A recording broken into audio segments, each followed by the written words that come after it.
behalf of the Institute of Buddhist Studies at Stanford, it's my great pleasure this evening to welcome Professor Norihisa, who is a professor at the Institute for Advanced Studies of Asia at the University of Tokyo. And Tokyo was in fact the place where he took his advanced degrees after being at Hanazono, graduating doctorate letters in 2006, and he has worked at Kōgen since the year after that.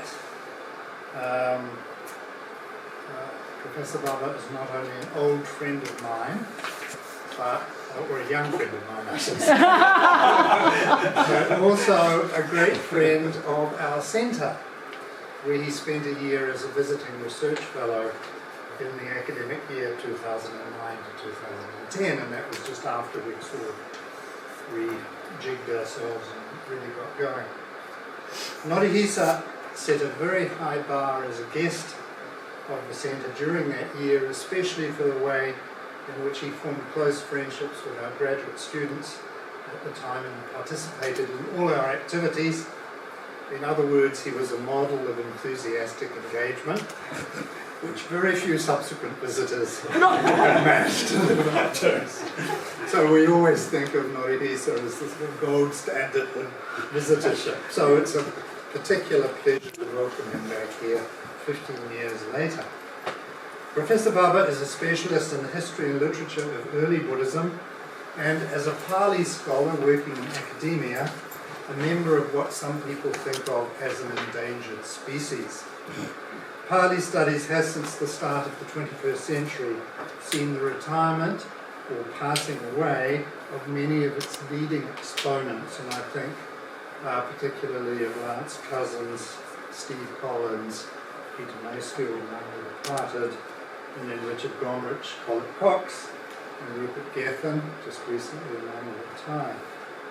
But despite that, Professor Baba has been keeping the flame of Pali learning burning in Japan, I'm very happy to say, and what is more, burning brightly.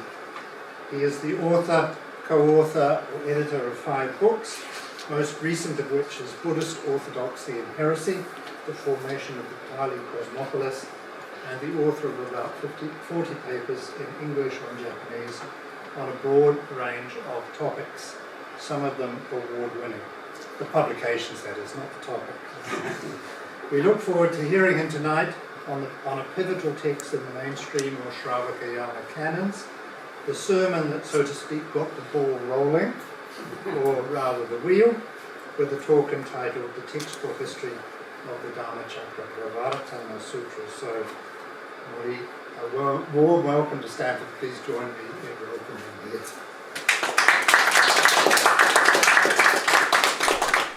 Hello everyone, thank you Paul Sensei for the kind introduction and invitation. It's a great pleasure and honor for me to be here.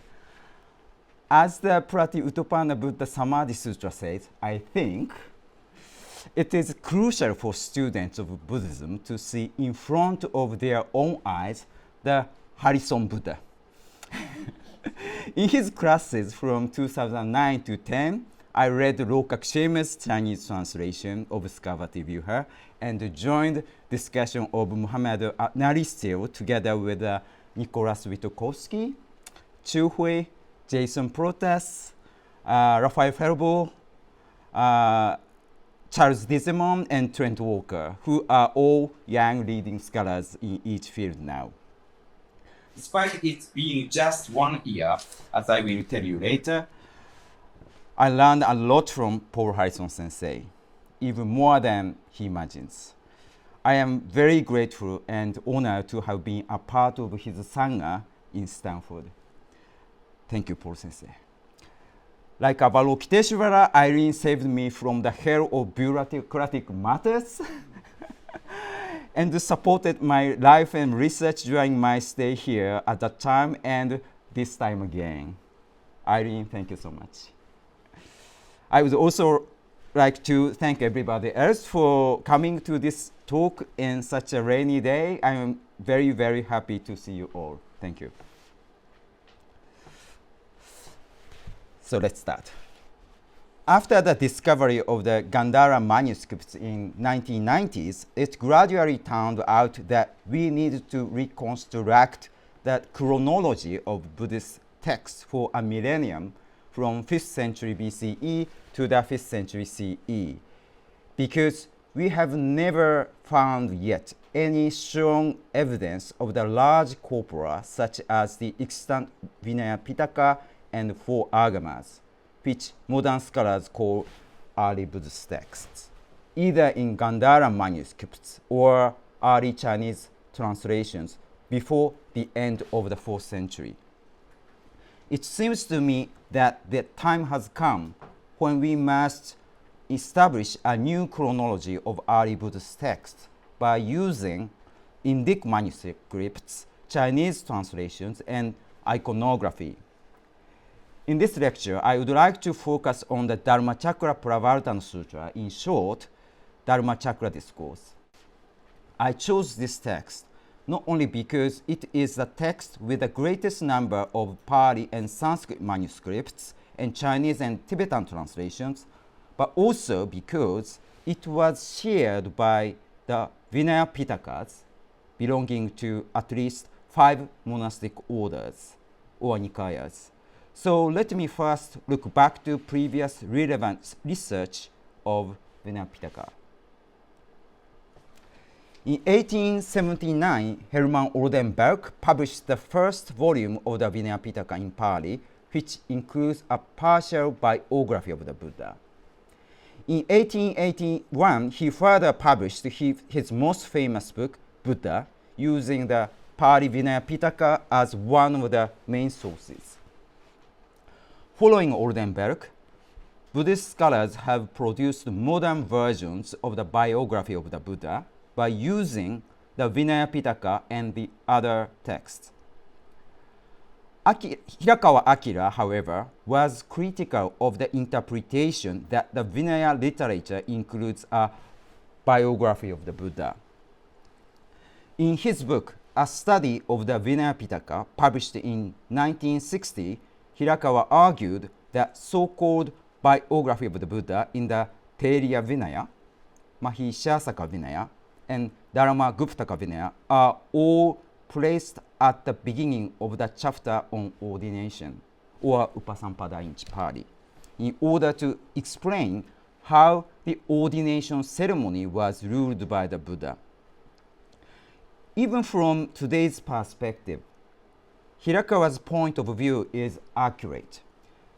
He also explained the several differences between these 3 Vinayas and the Mūlasarvāstivāda Vinaya by pointing out that Mūlasarvāstivāda Vinaya contains the biography of the Buddha not in the chapter on Upasampada, but in the chapter of Sangha Veda, or split of the Sangha.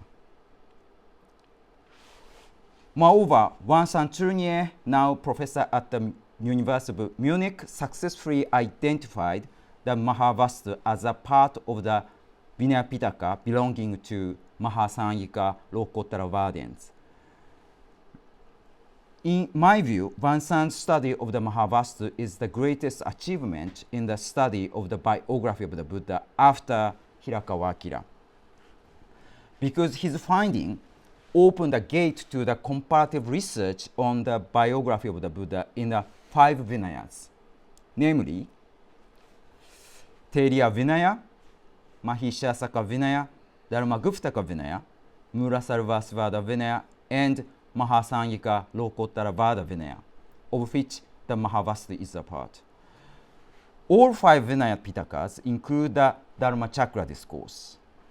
Through comparative research on these 5 Vinaya Pitakas, I will argue the textual history of the Dharmacakra discourse with 3 points. First, 5 monastic orders commonly regarded the Dharmacakra discourse as the discourse of the Dharma to which the Buddha became awakened. Second, while several monastic orders had shared almost the same text of the Dharmacakra discourse, Dharmatrāta, who belonged to the Sarvāstivāda school around the 1st century CE, proposed the revision of the Dharmacakra discourse which spread widely throughout the Sarvāstivāda school and beyond. Third, while the Dharma wheel pillar had spread throughout South Asia after mid-3rd century BCE, its new form appeared in Gandhara around 2nd century CE, just after Dharmatrāta's revision. So here are important previous articles on Dharmachakra discourse. The most important one on this text was made by Mizuno Kōgen and then Chung Jin-il. Mizuno was the first to conduct comprehensive research of almost all versions of the Dharmachakra discourse in 1970. And Chung Jin-il did further inclusive research on Sanskrit manuscripts and Chinese and Tibetan translations of this text belonging to the Sarvāstivāda. For the first point, I would like to compare the context of the Dharmachakra discourse in the 5 Vinaya Pitakas. So far, the Dharmachakra discourse has been explained as the first sermon by scholars of Buddhist studies in their articles, books, and encyclopedias. But it is only in the Theriya Vinaya that the Dharmachakra discourse is the Buddha's first sermon. In the other 4 Vinayas, Buddha delivers the first sermon to 2 merchants who gave food to the Buddha for the first time after his enlightenment. In Mahīśāsaka Vinaya, Buddha says to 2 merchants, you should take refuge in the Buddha and Dharma. In Dharmaguptaka Vinaya, Buddha says, merchants, you can take refuge in the Buddha and Dharma now. In this Vinaya, the Buddha goes on to give a long discourse of his past life, in which Dipankara Buddha predicted that Sumedha would become the Buddha. Here, the Bodhisattva path is called Mahāyāna. This first sermon is much longer than Dharmachakra discourse in the Dharmaguptaka Vinaya. As Hirakawa Akira elucidated, the Dharmaguptaka Vinaya emphasizes the Bodhisattva aspect of his life before his enlightenment. In the Mūlasarvāstivāda Vinaya, the Buddha tells 2 merchants to take refuge in the Buddha and the Dharma and gives them verses. In the Mahāsānika-Lokottaravāda Vinaya, the Buddha gives 2 merchants the verses concerning donation and its results and tells them to take refuge in Buddha and the Dharma. In the 4 Vinayas, the Buddha delivers the first sermon to 2 merchants. In the Vinayas belonging to the other monastic orders from the Theriya, the Dharmachakra discourse is not the first sermon. This raises the question, then, what is the Dharmachakra? The key to this question is in super famous story of Brahma's request. In the Theriya Vinaya, Brahma says to the Buddha, open door of the deathlessness, may people hear the Dhamma awakened to by the stainless one. In the Mūlasarvāstivāda Vinaya, Brahma says to the Buddha, open the door of the deathlessness. Please preach the Dhamma awakened to by the stainless one. In Professor Nyori's edition, the reading here is Virajonu Battan. As you see in the manuscript, however, the correct reading is Virajonu Buddhan. So it's the same as Pali. In the Mahāsānika-Lokottaravāda Vinaya, Buddha says, open the door of the deathlessness. May people hear the Dhamma awakened to by the stainless one. In the Mahīśāsaka Vinaya, Brahma says, open the door of the deathlessness. In relation to this sentence, the Buddha says what the Dharma mentioned here is. That is the Dharma which the Muni gained. In the Dharmaguptaka Vinaya, Brahma says to the Buddha, now open the door of the deathlessness. In relation to this sentence again, the Buddha says what the Dharma mentioned here is. That is the Dharma to which the Buddha became awakened. As I have shown you, 5 schools share the idea that Brahma requested the Buddha to teach people the Dharma to which the Buddha was awakened. In all 5 Vinayas, the Dharmacakra discourse is a response to the Brahma's request. It explains that Gautama became the Buddha by the knowledge of the Four Noble Truths. In the Theriya Vinaya, when my knowledge and vision of these Four Noble Truths as they really are in their 3 turnings and 12 aspects was thoroughly purified in this way, then I claimed to have awakened to the unsurpassed perfect enlightenment. Unquote. In the Dharmacakra discourse, the Buddha declares that he became the Buddha by the knowledge and vision of the Four Noble Truths in 3 turnings and 12 aspects. In principle, by the way, I follow here Big Bodhi's popular translation of the Dharmacakra discourse in order to make it easier to understand what I discuss, although I have somewhat different ideas on Arya Satya, but it is another story. The explanation of the Dharma to which the Buddha, to which the Buddha was awakened is identical in the Theriya Vinaya, the Mūlasarvāstivāda Vinaya, and the Mahāsāngika-Lokottara-vāda Vinaya. In the Mahīśāsaka Vinaya, the Buddha says, when I knew this Dharmacakra in 3 turnings and the 12 aspects as it is, I attained the unsurpassed perfect enlightenment. In the Dharmaguptaka Vinaya, the Buddha says almost the same explanation. When I knew the Four Noble Truths in 3 turnings and 12 aspects as they really are, I realized that I now attained the unsurpassed perfect enlightenment. In the 5 Vinayas, gods raised their voice just after Buddha set the Dharma in motion. Quote, at Deer Park in Ishpatana at Varanasi, this unsurpassed wheel of Dharma was set in motion by the Blessed One. Unquote. This voice reached Brahma's world. So Dharmacakra set in motion by the Buddha at Deer Park is made known to Brahma. From the viewpoint of the narrative structure shared by 5 Vinayas, it is obvious that Dharmacakra discourse is the Buddha's response to Brahma's request. So conclusion 1, in the Dharmacakra discourse, as the text shared by the 5 Vinayas, Dharmacakra is not the first sermon, but the discourse of Dharma to which the Buddha was awakened. This textual fact means that the 5 monastic orders commonly regarded the Dharmacakra discourse, that is, the knowledge of the Four Noble Truths in 3 turnings and 12 aspects, as the core doctrine of Buddhism. There is, however, a big difference between the Dharmacakra discourse of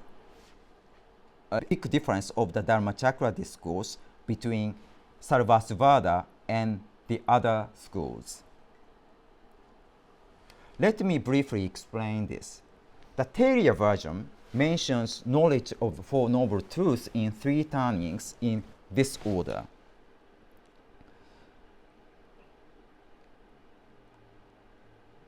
So 3 turnings of the first Noble Truth, 3 turnings of the second Noble Truth, 3 turnings of third Noble Truth, and 3 turnings of the fourth Noble Truth. The Mahīśāsaka Vinaya and Dharmaguptaka Vinaya has the same order as the Theriya version. Unlike the Theriya version, the Sarvāstivāda version mentions them in this order. First turning of the Four Noble Truths, second turning of the Four Noble Truths, third turning of the Four Noble Truths. Almost all extant versions of the Dharmacakra discourse in Chinese, Tibetan, and Sanskrit follow this order. The structure of the Dharmacakra discourse can be arranged into two categories. Category A uses the Four Noble Truths as their primary structure, subdividing each truth into three turnings, while Category B organizes its teachings with turnings as the primary structure, subdividing each turning into the Four Noble Truths. Category A includes the Theriya version, Mahīśāsaka version, and Dharmaguptaka version. Category B includes all texts of the Sarvāstivāda in the wider sense. In the wider sense, I mean so-called Sarvāstivāda and Mūlasarvāstivāda. So here I don't differentiate these two, and I want to use Sarvāstivāda in the wider sense.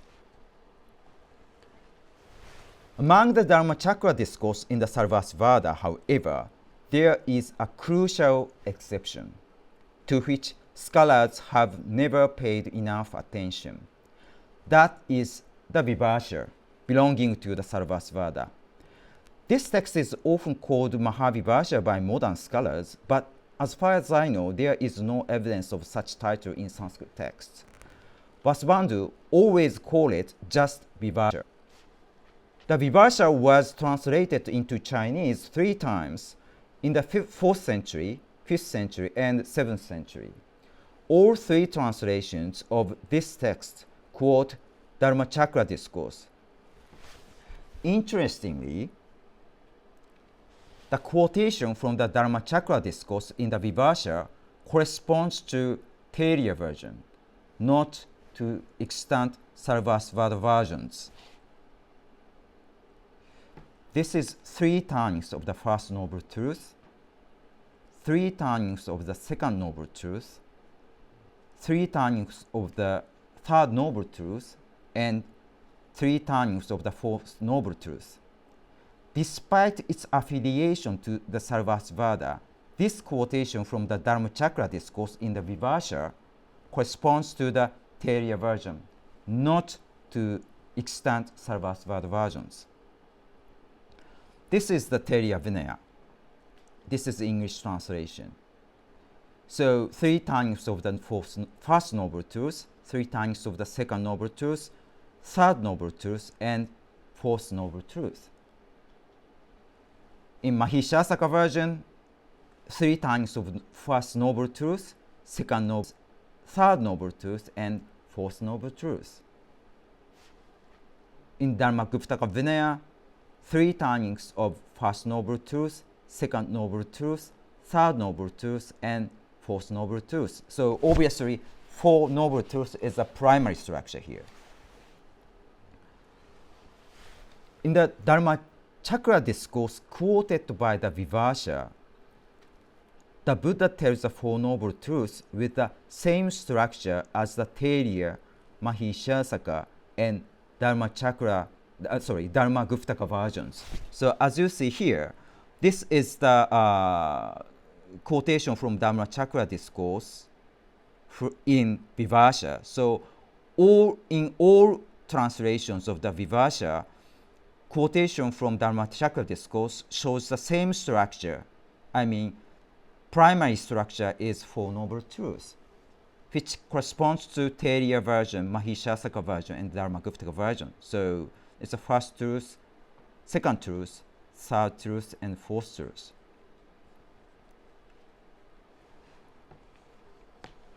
Following the quotation from the Dharmacakra discourse, Dharmatrāta comments on this discourse in the Vibhāsha.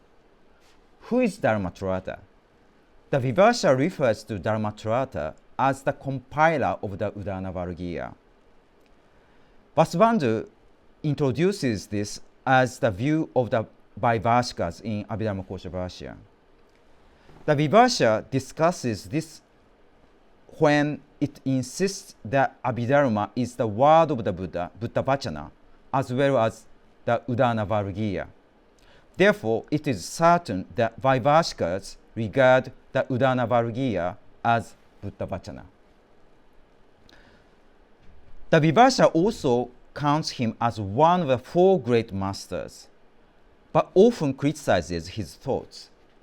So he was famous scholarly monk belonging to Sarvāstivāda school before the compilation of the Vivarsha. After an argument, Dharmatrāta says, quote, "Having made this argument, Dharmatrāta didn't reject this sutra," it is Dharmacakra discourse, "but insisted this sutra should be revised. This sutra should be thus." Blah, blah, blah. And then Dharmatrāta said this sutra should be thus. Surprisingly, he proposes the revision of the Dharmacakra discourse. In this revision proposal, the order of three turnings of the Four Noble Truths is the same as the category B, which includes almost all extant Sarvāstivāda texts of the Dharmacakra discourse. First turning of Four Noble Truths, second turning of the Four Noble Truths, and third turning of Four Noble Truths. Dharmatrāta's revision proposal exactly corresponds to the Mūlasarvāstivāda Vinaya. This is English translation. So first turning of the Four Noble Truths, second turning of the Four Noble Truths, and third turning of the Four Noble Truths. Here, primary structure is not for Satya, for Noble Truths, but three turnings.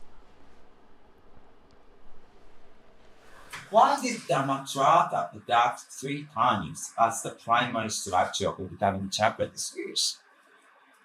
Here is a clear answer. Because Dharmatrāta insisted that the order of three turnings of Four Noble Truths must be same as the three paths of sages. The framework of three paths had appeared already in Sarvāstivāda Abhidharma.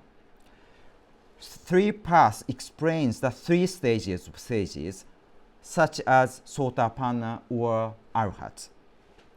I would say Dharmatrāta mapped three turnings onto three paths.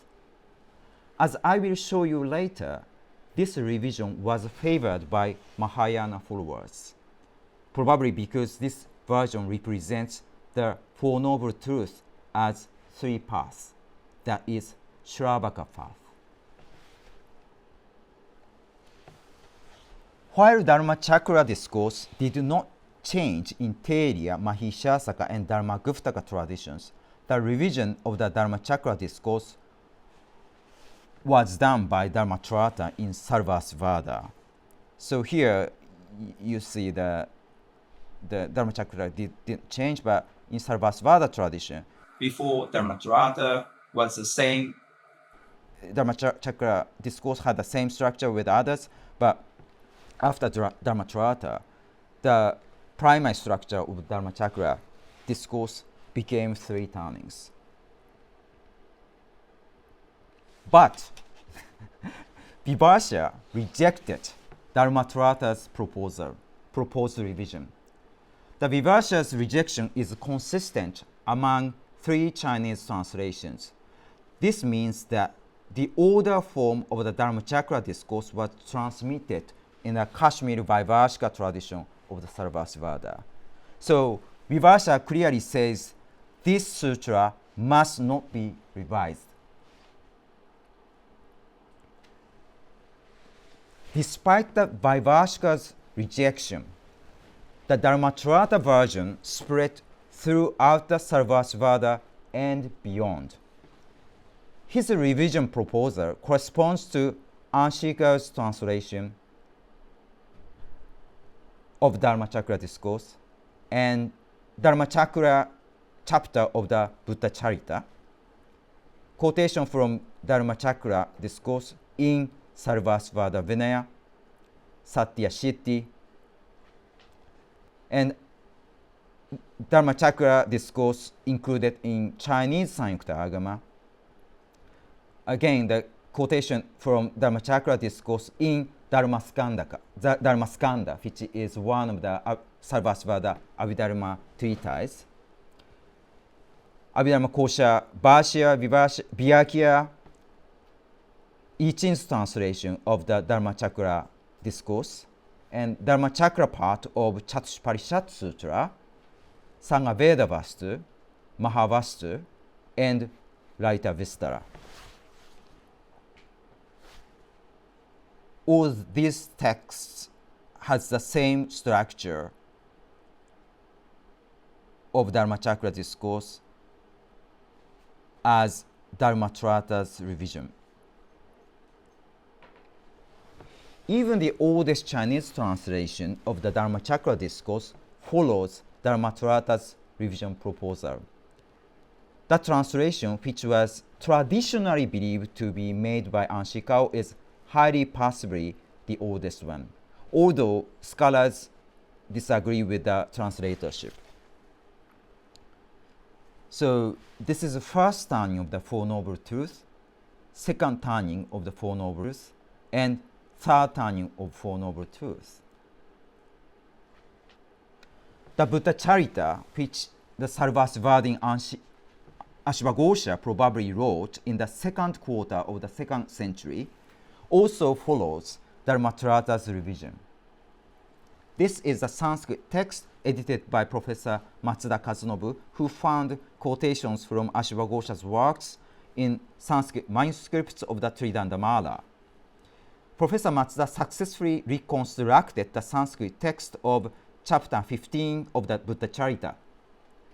Buddhacarita is not the canonical text, of course, but we can easily find the structure of the Dharmacakra discourse, which Ashvaghosha used for the Buddhacarita. As one scientist proved, Ashvaghosha used the same sources of the Buddha's biography as the Mūlasarvāstivāda Vinaya. This part of the Buddhacarita is also parallel to the Mūlasarvāstivāda Vinaya. So, first turning of the Four Noble Truths, and skip several verses, and second turning of the Four Noble Truths, and third turning of the Four Noble Truths. So it's obvious. Buddhacarita's Dharmacakra discourse has same structure as a Dharmatrāta's version. Dharmatrāta's revision spread throughout the Sarvāstivāda and beyond. The Mahāvastu of the Mahāsāṅkhya Lokottara Vinaya follows Dharmatrāta's proposal. First turning of the Four Noble Truths, second turning of Four Noble Truths, and third turning of the Four Noble Truths. So conclusion 2, while the quotation from the Dharmacakra discourse in the Vibhāsha corresponds to category A, Dharmatrāta's proposal for revision agrees with category B. Therefore, Sarvāstivāda also originally had the category A text like the Theriya, Mahīśāsaka, and Dharmaguptaka before Dharmatrāta's revision. It is Dharmatrāta or his supporters who revised the Dharmacakra discourse.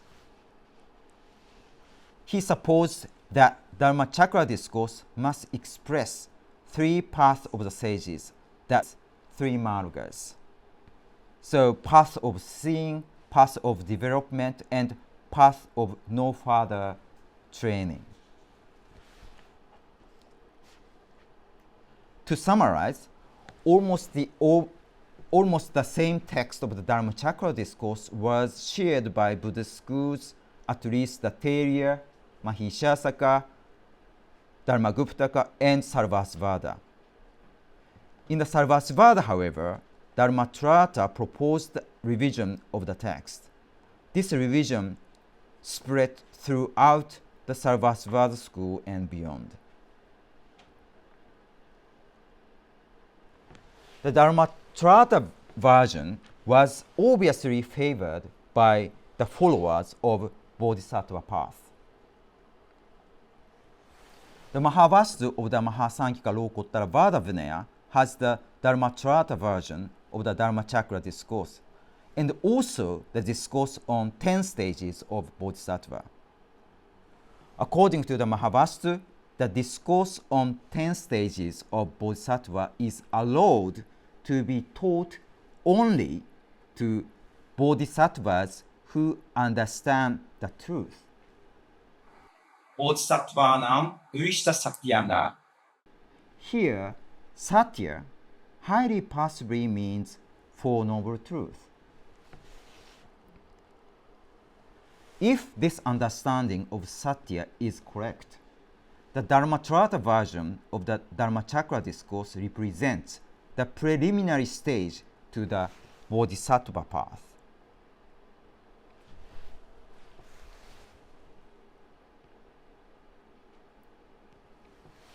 Like the Mahāvastu, the Dharmatrāta version of the Dharmachakra discourse belonging to Sarvāstivāda tradition was in harmony with the Bodhisattva path.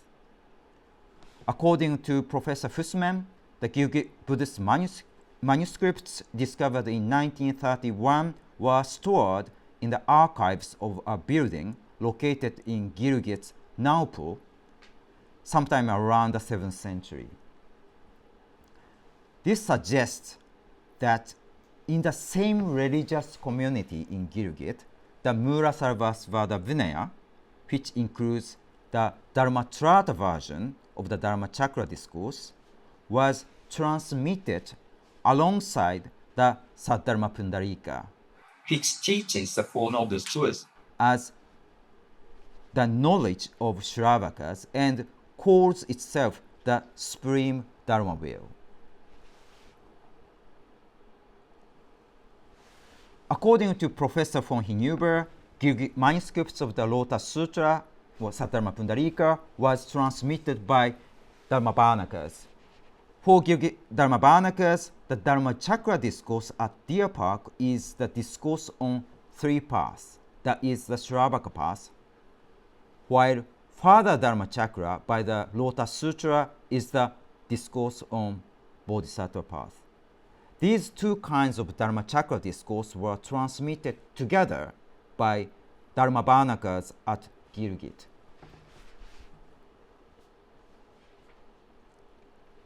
The translation of Kumarajiva provide early evidence of the same synthesis as Gilgit manuscripts.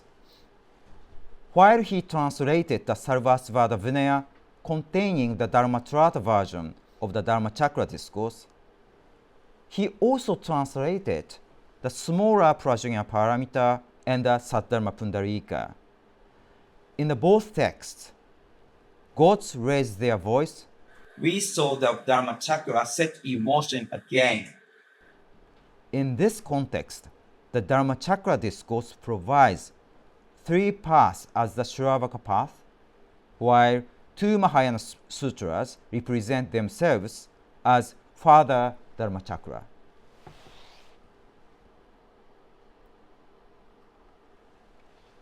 So if we see the Kumarajiva's translation as a whole, we can see 2 kinds of Dharmachakra. And then these 2 coexist together. In the 7th century, Xuanzang, who learned at the Nalanda monastery, translated the Dharmaskanda, which quotes the Dharmatrāta version of the Dharmachakra discourse on the one hand, and translated Sandhi-Nirmochana-sūtra on the other hand. Sandhi-Nirmochana explains the 3 times of the Dharmachakra discourse. For the first time, the Dharmachakra is the discourse on the Four Noble Truths at Deer Park for people pursuing Shravaka path. For the second time, the Dharmachakra is the discourse of Mahāyāna. And for the third time, Dharmachakra is the discourse of all yanas. The third discourse points to the Sanding Mochana itself. Although Xuanzang knew Vibhasha's criticism to Dharmatrāta's revision proposal, he nevertheless chose the Dharmatrāta version included in the Dharmaskanda. In this context, the Dharmatrāta version of the Dharmacakra discourse as Shravaka path coexists with the Sanding Mochana discourse as All-Yana discourse. To summarize, Dharmatrāta's revision had an impact on Buddhist textual history across schools. The Mahāsāṅkhika Lokottaravādins, Gilgit Dharmabhānakas, Kumarajiva, and Xuanzang, who insisted on the Bodhisattva path, accepted or adopted the Dharmatrāta version of the Dharmacakra discourse.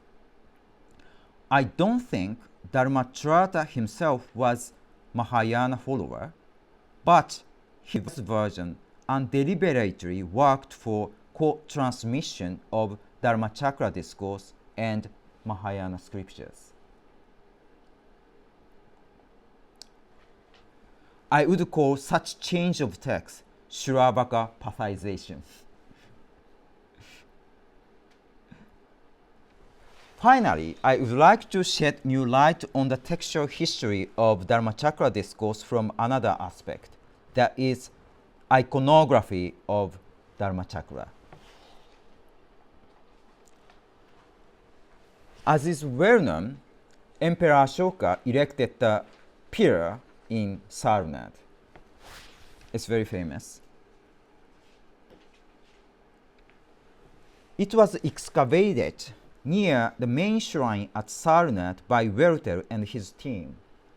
Following Wertel, Marshall and Kono found an 11th century inscription which calls this monastery Sri Saddharma-pravartana-mahabodhi-mahavihara.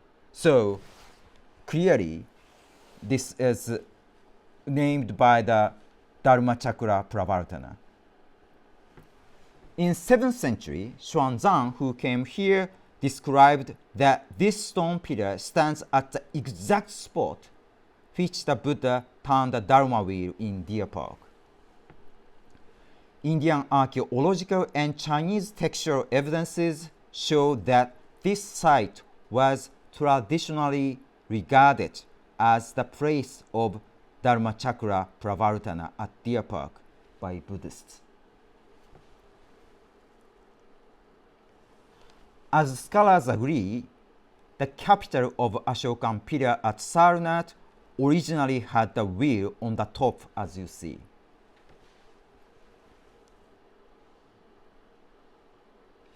Following the Ashokan pillar at Sarnath, Dharma wheel pillar spread as the object of worship to various places in South Asia. A sculpture on the gate to the third stupa at Sarnath inscribes the Ashokan pillar at Sarnath. In 2nd century BCE, Dharma wheel pillar worshipped by people is inscribed at Barfoot. And interestingly, you can see that, it's a, here, there was a, on the top, that there was a big wheel, and then you can see the 4 lions. And here you can see wheel and the 4 lions on the pillar. And here, wheel is very big, but also you can see some animals here. It's quite small, but it's also same structure as Ashokan pillar. A pillar at Sanchi also inscribes the Dharma wheel pillar worshipped by people at Deer Park. This is evident because several deer are also carved around the Dharma wheel pillar. So here you can see the deer here, and then I think that's why this express the deer park. And although there is no animals between wheel and pillar, but this pillar is surrounded by people worshipping it. So this is clearly the object of worship for Buddhists. Around the 2nd century, however, a big change of the Dharma wheel appeared in Gandhara. This sculpture is preserved in Hirayama Ikuo Museum in Japan. This Dharma wheel pillar has 3 Dharma chakras on the top. Can you see here? 1, 2, and 3. It was made about 1 century after Dharmatrāta proposed the revision of the Dharmacakra discourse.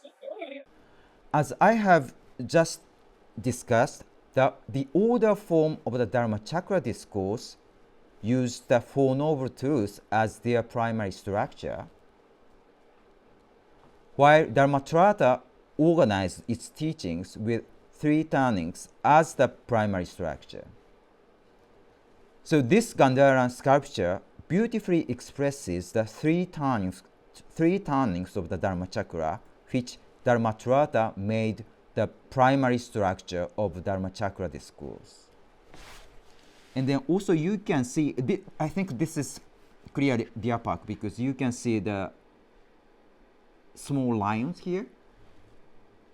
And then I think it expresses the deer park.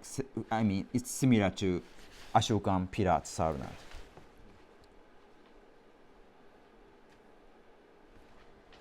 This sculpture also comes from 2nd century Gandhara and is preserved in Tokyo National Museum.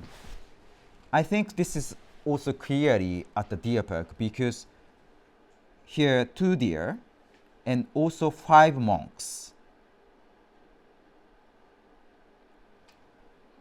I think this is Vishnu. And then Dharma chakra is again 3 Dharma chakras. So 1, 2, 3. So I think this expresses the 3 turnings of the Dharma chakra. So now conclusion 3. Following Ashokan pillar at Sarnath, the Dharma wheel pillar has spread throughout South Asia. Around the 2nd century, just after Dharmatrāta's revision proposal of the Dharmachakra discourse, 3 Dharma wheels pillar began to be carved in Gandhara. This change coincides with Dharmatrāta's revision proposal. So, iconographic history of Dharma wheel pillar supports our hypothesis on textual history of the Dharmachakra discourse. From 2009 to 10, when I studied with Paul Hyson sensei, I learned from him how inclusive research of Indic manuscripts, Chinese translations, Tibetan translation, and iconography is important for Indian Buddhist studies. As I hopefully made the case in this talk, I think such comparative research will provide the new insights into the history of early Buddhist texts. Thank you very much.